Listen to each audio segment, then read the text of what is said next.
Nancy Ogbue. I am the founder of Street Aid Africa Foundation. I'm a media personality and I love everything child rights and girls rights. Yes, that's who I am. Street Aid Africa was founded in 2018.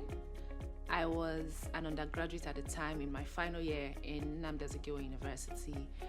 I remember just waking up one morning and, just thinking, what can we do for Lovers Day that will make a mark in the society? And in my entire thought process, the only thing I came up with was do something for street-connected children, something that they are going to remember for a very long time. So I had that idea of feeding 100 street children at a time. I spoke to my classmates about it, I spoke to my friends, and a crazy bunch of us came together. Final year students writing projects, broke as hell, but somehow we made it work, right? With support from our families, our friends, and loved ones, we were able to get 150 plates of food. Jollof rice, meat, water, and we went on the streets of Oka with our vehicle, just stopping and giving children who were hawking, who were begging, who were on the streets, and we would say, Happy Valentine's Day, Happy Lovers Day, we love you, and it was just so beautiful. Looking back now, I'm grateful for the kind of friends and classmates and people I had, for that belief. They were just amazing and phenomenal. So yes, that was how Street Aid Africa was birthed 2018. An NGO focused on street kids. The thing is, the few places I've said this, they looked at me like, what are you saying? But that is, it's my story, right? And I want to tell it. I hawked as a child. Yes, I hawked as a child in Oyolisa Market in Ogidi, and I'm rusted. So my grandma sold eggs, this big time egg seller. She sold eggs in crates in the market. We had shops, supermarkets come to buy from her. So most times when these eggs come from the farm where she bought them from, when they're transported and it gets to her shop, there are some that were already broken. So we call them cracks. Now those cracks cannot be sold at the same price for the good ones. And the longer those cracks stay, the more money my grandma was gonna lose. So she just puts them together in different crates, and at the end of the day, when I'm done with school, I'm back from school, I've done my assignments, had my lunch, I wash my uniform, I'm back in the market because I have to hawk those eggs, go around the market shouting, buy cracks and all. They were subsidized, and people bought them because they would use them that evening or the next morning for their children to go to school. So I hawked in that market for a number of years, and in that number of years I made friends with children who were professional hawkers. Yes, they were hawkers for life. Their mom was hawking pure water, the first daughter was hawking something else, the son is hawking something else, the one that was or is eventually my friend was hawking something else. At the end of the day, they will come together and put the profits they made for the day together, use that profit and buy foodstuff and go home to make food. And the next morning, all they have is the capital to buy whatever it is they're gonna sell again. So they just lived like that. That was life for them. And these people were my friends. They were my friends, So when I talk about street-connected children, most times, I try to make people understand that a child can be connected to the street and not be a street child. I wasn't a street child. I came from a home where I was taken care of, I was nurtured, I was sent to school, I was loved, right? But this was my own way of contributing to the house, to the family, to my grandma's business, to making sure that she stayed in business. And I gave it my all. At the time, it was when she started making me do that, I'm like, I was always shy, that was the early stages of puberty. I'm like, hey, that boy that is checking me now will not come and see me carrying eggs at the market. But eventually, the shame left. It became a thing of pride. And sometimes when I'm done, she'll dash me 100 naira and I'll go and buy fried yam and fried fish. And it was just so beautiful. But yeah, so when I had to give, I didn't think twice about who I wanted to give to, because I've been with these children. I understand their pain. I understand what they're going through. I understand the abuse in the streets. I understand how some people can take your stuff and not pay for it and try to lure you into some uncompleted building to do stuff. I understand these things maybe a little too much. So why not an NGO focused on street kids? Why not? We've had a lot of challenges between 2018 and now. We've had a lot. We've been able to summon some, and some of them we are still, working at it. I think the first challenge we had was registration. So we are calling for funding, asking people to give us money, and they are seeing a personal account, an account with my name. It sounds really fishy and funny. All right, so that was the very first challenge we had, and I was dangling in between all of that. As a final year student, I didn't have the money to do that registration, but I remember my friend Amala Omike of Bridgefort Attorneys. He called me one day. I'm like, Nancy, this NGO thing you're doing, how does it work? Explain it to me. I mean, he knows me from my house. He's not someone I met online. He knows me very well. And I explained the idea in my head and everything. Okay, so what's it going to look like in 5 years? What's it going to look in 10 years? All right, so you've done this for a while. I see you're serious with it. Let me help you with the registration. Or I think it was around my birthday period. I can't remember what it was, but he was like, sir, I want to give you this, between this and registering your NGO, which one would you prefer? And I said, please register it. And he smiled. And he hooks me up with this lawyer, and she, does all the questions, asks me to provide this document, provide that document, get this one, get that one. And in a matter of weeks, we were registered. So that was the first major challenge we had, and that was how we were able to, overcome that challenge. We got registered in 2018. So after the registration, we got our EFCC clearance. We have our website, www.streetaidafrica.com.ng. We have our Instagram handle, streetaidafrica. So those are the things that people were always asking us about. And at the time, we didn't have them, but we've been able to get all of that in place. Another challenge we had was I had no idea that I was going into a field called non-profit.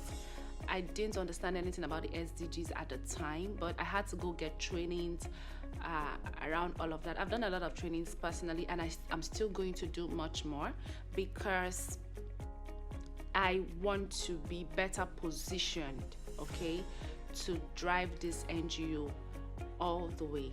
One of the trainings that was very outstanding for me was the one I attended with Donors for Africa. Chidi Coach Sweat is an amazing coach. All her classes were hands-on, very intense, and thorough. So that helps us fix a lot of things in-house. Another challenge we've had over the years has been funding. So yes, you're passionate about street children. Yes, you have programs, but passion will not pay the bills. Passion will not give volunteers the stipends. Passion would not get sanitary pads to local communities where we do our pad drives. Passion is not going to, fill the cars you're going to use. Passion is not going to fund the media team and all of that. So funding has always been an issue. We started, thanks to training, we started writing grants. We've not really gotten any in quotes, but we've had a lot of people come on board. Companies have come to do their CSR with us. Individuals have donated. Friends have donated. There's a track record, and people have bought into it, and people are driving the vision with us now. I remember in 2020 in Akwa Ibom State, where I worked at the airport, I met this man at the airport, and I just gave him a letter of sponsorship when we were having when I was planning our school tour. And I didn't know who he was. I just walked up to him and I spoke to him about it. And he said, "You are the owner of this NGO?" I said, "Yes." He said, "Do you have a website?" I said, "Yes." "Give it to me. Give me." He asked for details. I gave him everything he needed. Then about a week later, he calls me and he says, "You know what? I'm going to sponsor your school tour." So it was very amazing. Okay, I'm talking about Namonso Ekanem of Namonso Ekanem Chambers. The head office is in Kaduna. They have an office in Akwa Ibom State, and he's also a senior advocate of Nigeria, doing amazing work. Come to think of it, a lawyer got us registered. A son is helping us with school. I've never thought of it like this before, really. So thank you so much for believing in us. I know they're gonna watch this video. We have Freddie George. Freddie George is a gospel artist, an actor, someone you call a man that loves God. He sponsored our Voiceless conference. We had the Voiceless conference also in 2020, where we were addressing sexual abuse in Akwa Ibom State at the time, because we worked in the state and we saw a lot of that. During our school tours, one of the issues that was very outstanding for us was the issue of a 14-year-old girl who was being sexually abused by her biological father. In one of the schools, I'm not going to mention the name, we came across that, and the teachers, got us with the girl in a room together and got her to open up. And they found out because she was always coming to the school clinic complaining that she was itching. So they took her to the hospital, and it became very clear that she had sexually transmitted infections at 14. What's going on? So further questions revealed that this was by her biological father. I remember her telling us the story of, the day the abuse started. It was very bad. Also, the Reverend Sisters at the Vaginal Fistula Clinic in Akwa Ibom State, we've worked with them on a number of cases. It's been a journey. And one of the challenges again was mentally. I struggled for a long time until we got help. Mentally, I struggled because we go to these outreaches and we come back and I can't eat, I can't sleep, I can't do anything. Most times I just lie on the bed or on the floor, and you have my friends and volunteers. All of us just sit in that awkward silence because the things we've heard, they are just too mind-boggling, right? So times like this, I am once more reminded that this is my purpose. This is why I'm here, right?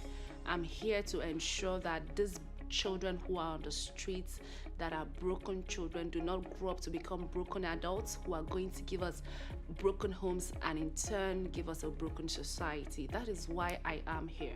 So some days when I don't feel like it, I know that my assignment is bigger than my feelings, right? And I think one of the greatest examples I've had to hold on to is Joshua in the Bible, all right? And the book of Joshua totally was it for me, as at the time that it began to make sense where I was going to with Street Aid Africa Foundation. I had to go study the book of Joshua. I needed that courage. I needed for something that didn't make sense. There were days my mom would call me and say, "You said you're feeding how many people? Or you guys, your team fed how many people?" People who knew me from the village, like, you have an NGO, you get.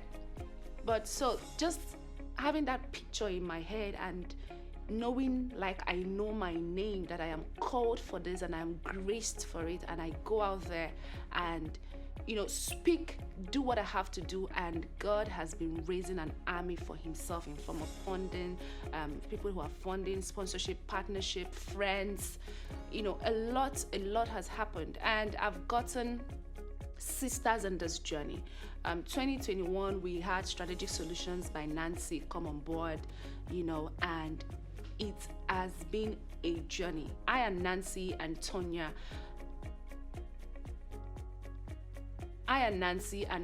just sit together, and it is, I don't know how to explain it. When women come together in synergy, like we were working together on so many things, and the conversations are just crazy.